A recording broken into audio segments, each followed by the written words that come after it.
بسم اللہ الرحمن الرحیم۔ احمدی کون ہے، غیر احمدی کون ہے؟ یہ اصطلاح بیسیکلی کس نے بنائی،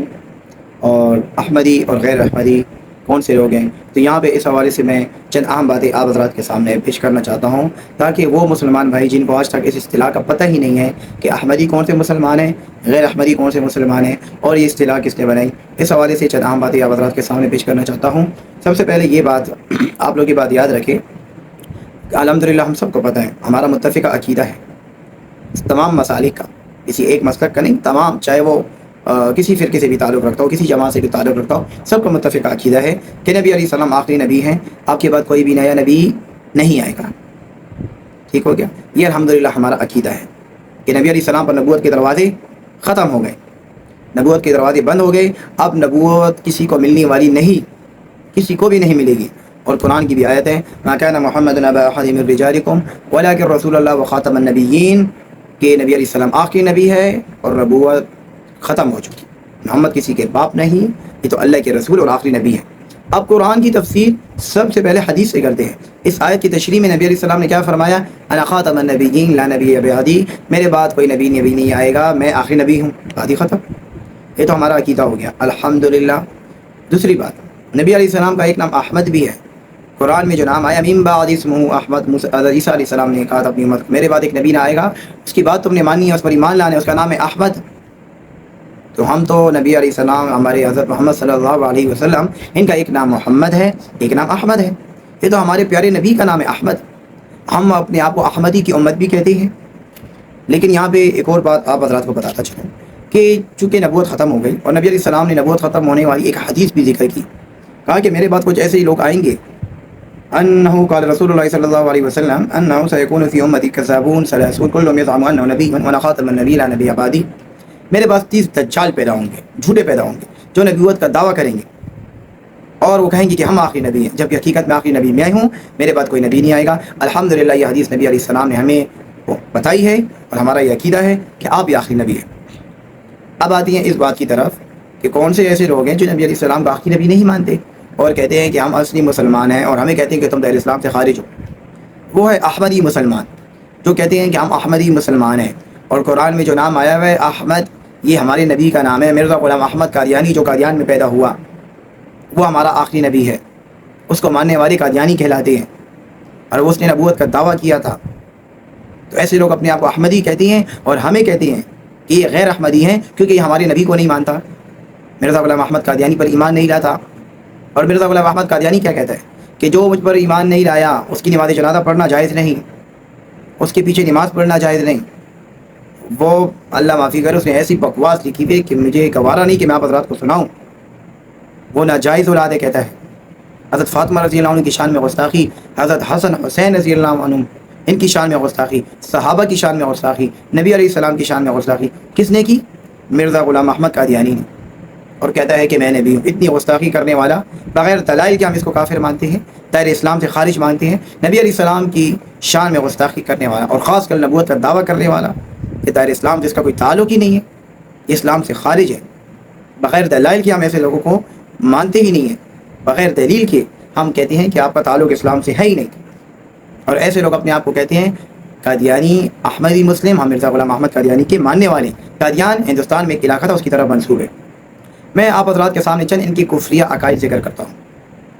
ان کے آپ عقائد کو سنیں، ان کی تعلیمات کو سنیں، آپ حیران ہو جائیں گے کہ اس نے تو کسی کو بھی نہیں چھوڑا، نہ صحابہ کو، نہ صحابیات کو، نہ امہات المؤمنین کو، نہ انبیاء کو، نہ اور نعوذ باللہ نہ اللہ کو۔ اللہ کی شان میں بھی گستاخی کی، اور ایسا شخص کہتا ہے کہ میں جی نبی ہوں، مجھے نبی علیہ السلام کی اطاعت کرنے کی وجہ سے نبوت مل گئی، ذلی پروزی نبوت، پتہ نہیں کون کون سے ان لوگوں نے نام بنائے ہوئے ہیں کہ ہمیں جی نبوت مل گئی اور نبوت کا دروازہ بھی کھلا ہے۔ بہرحال یہ میرے پاس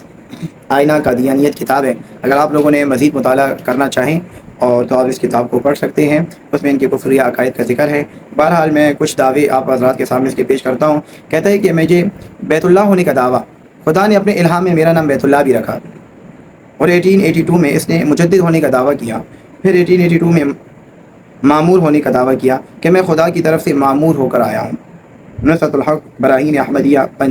جلد پنجم صفحہ 52۔ اسی طرح اس نے دعویٰ کیا نذیر ہونے کا،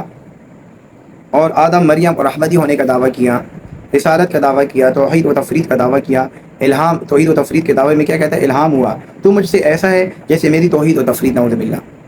اللہ پاک کی شان میں مستحقی۔ مسیح ہونے کا دعویٰ، مسیح ابن مریم ہونے کا دعویٰ، صاحب کن فیکون ہونے کا دعویٰ، مسیح اور مہدی ہونے کا دعویٰ، آخر میں نبوت اور رسالت ہونے کا دعویٰ بھی اس نے کر دیا۔ یہ میں آپ حضرات کو اس کے وہ دعوے بتا رہا ہوں جس نے کیے ہیں، اور ایسا نہیں کہ میں اپنے منہ سے بول رہا ہوں۔ یہ کتاب ہے، آپ اس میں پڑھ لیں، اور اس کتاب میں ان کے وہ تمام حوالے بھی لکھے ہوئے ہیں جن جہاں پہ اس نے یہ تمام دعوے کیے۔ اور اس کی موت کہاں پہ آئی تھی؟ واش روم میں اس کی موت ہوئی تھی۔ یہ ایک نبی ہے اور نبی کی موت واش روم میں ہوئی۔ اللہ کا اتنا پسندیدہ بندہ کہ اللہ اس کو واش روم میں موت دے، کیسے ہو سکتا ہے؟ تو جو نبوت کا دعویٰ کرے گا اس کا انجام تو یہی ہوگا نا، پھر اس کو واش روم میں ہی موت آئے گی۔ بہرحال یہ میں نے آپ حضرات کے سامنے چند مختصر اور الفاظ میں کچھ باتیں کی احمدی مسلم کے حوالے سے اور غیر احمدی کے حوالے سے، کہ بیسیکلی احمدی کون اپنے آپ کو کہتا ہے، غیر احمدی کون ہے۔ تو امید ہے آپ حضرات کے سامنے یہ مسئلہ کھل کر واضح ہو چکا ہوگا، اور یہ مسئلہ بتانا اس وجہ سے ضروری تھا کیونکہ اس کا تعلق عقیدہ ختم نبوت سے۔ ظاہری بات ہے، ہمارا اسلام کا بنیادی عقیدہ ہے، اگر ہمیں یہی پتہ نہیں ہوگا تو پھر ہمارے ایمان کو بھی خطرہ ہو سکتا ہے۔ اور آج کے دور میں جو کہ فتنوں کا دور ہے، احمدی مسلم جو اپنے آپ کو کہتے ہیں مرزا غلام احمد قادیانی کے ماننے والے، یہ بڑی زور سے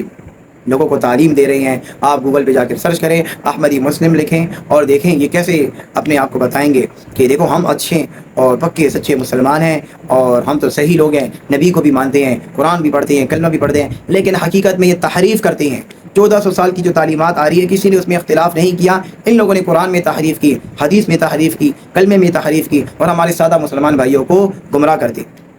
میں نے خود ایسے قادیانی الحمدللہ جو اب مسلمان ہو گئے، بھائی مبشر صاحب ہمارے رنگ روڈ میں رہتے ہیں، میں ان کو جاتا ہوں، پشاور نوابندی میں، وہ ابھی میڈیکل کا کام کرتے ہیں، وہ مسلمان ہو گئے الحمدللہ، ہماری مسجد میں آئے، بیان کیا، میرے ساتھ ان کا قریبی تعلق ہے۔ اسی طرح اور بھی بہت سے لوگ ہیں، میں ان کو جانتا ہوں، وہ مسلمان ہوئے الحمدللہ۔ اور یقین کرے قادیانیوں کی جو کفر ان لوگوں نے بیان کی کہ بندہ حیران ہو جاتا ہے، جو بندہ قادیانیہ سے توبہ طائب ہو کے مسلمان آتا ہے، وہ جو روتا ہے، یقین کرے ان کے ظلم دیکھ کر کہ آپ مسلمان کیوں ہیں۔ لاہور میں جب میں گیا شبان ختم نبوت کے زیر نگرانی، جب میں نے 10 روزہ کورس کیا، وہاں پہ ایک قادیانی تھا، وہ مسلمان ہو گیا تھا 2000 میں، 55 سال اس شخص کی عمر تھی، لیکن جب وہ مسلمان ہوا قادیانیوں نے اتنا ظلم اس کے ساتھ کیا کہ اس کی بچے بھی، اس کی بیوی بھی، سارے اسے چھین لی۔ ابھی وہ ایک ہاسٹل میں رہ رہے، شبان ختم نبوت والوں نے جو ہاسٹل بنایا ہے جہاں پہ قادیانی جو لوگ قادیانی تھی مسلمان ہو جاتے ہیں، پھر ان کا گھر بار کوئی نہیں ہوتا، قادیانی کے ساتھ ظلم کرتے ہیں، ایسے لوگوں کے لیے ہاسٹل بنایا ہے، وہ وہاں پر جا کر پھر رہتے ہیں۔ آپ لوگ دیکھ لیں، شبان ختم نبوت آپ سرچ کریں یوٹیوب پر، آپ کو ان کا چینل نظر آ جائے گا، اور ایسے لوگوں کی کارگزاری بھی آپ کو آپ حضرات کے سامنے آ جائے گی جو لوگ قادیانی تھے اور اب مسلمان ہوئے۔ تو یہ اہم اور ضروری مسئلہ تھا، ہمارے کچھ سادہ مسلمان بھائی جن کو نہیں پتہ تھا ان کو بتانا ضروری تھا، اس وجہ سے کیونکہ میں ایسے کچھ لوگوں کو جانتا ہوں جو وہ مسلمان تھے وہ قادیانی ہو گئے، کچھ پیسوں کی خاطر اپنا ایمان بیچ دیا، اپنا ایمان بیچ دیا، اور یا تو ان لوگوں نے ان کو ایسے دلائل بتائیں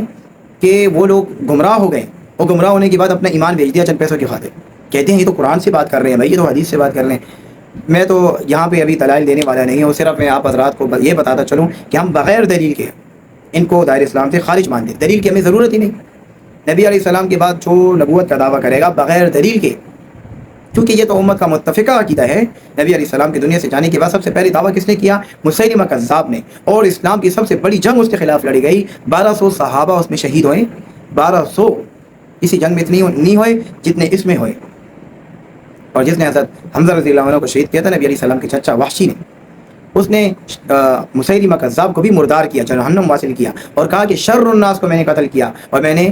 خیر الناس کو میں نے شہید کیا، جس پر نبی علیہ السلام نے پھر ناراضی کا اظہار فرمایا تھا اور کہا تھا کہ میں تم سے راضی تو ہوں لیکن آپ میرے پیچھے بیٹھ جایا کرو، کیونکہ جب آپ میری مجلس میں آتے ہو تو مجھے اپنی چاچا یاد آتی ہے۔ تو اس نے پھر نبی علیہ السلام کی روح کو تسلی بخشنے کے لیے مسیلمہ کذاب کو جنگ یمامہ میں مردار کیا اور کہا کہ میں نے آج شر الناس کو بھی قتل کر دیا۔ بہرحال تو یہ کچھ اہم اور ضروری باتیں تھیں جو بتانا ضروری تھی تاکہ ہمیں پتہ چل جائے احمدی لوگ کون ہیں اور غیر احمدی کون ہیں، اور جو مسلمان بھائی میرے مزید مطالعہ کرنا چاہتے ہیں اس کتاب کا مطالعہ کریں، اس مطالعہ کرنے کے بعد پھر آپ گوگل میں جا کے بھی ان کی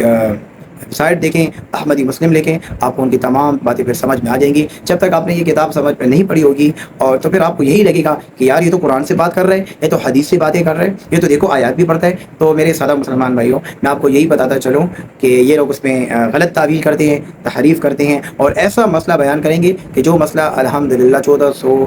سال گزر گئے کسی مسلمان کا وہ عقیدہ نہیں، ان کا عقیدہ ہے اور یہ عقیدہ ان کا 1900 کی صدی میں جا کے ایجاد ہو گیا، اس سے پہلے یہ عقائد نہیں تھے۔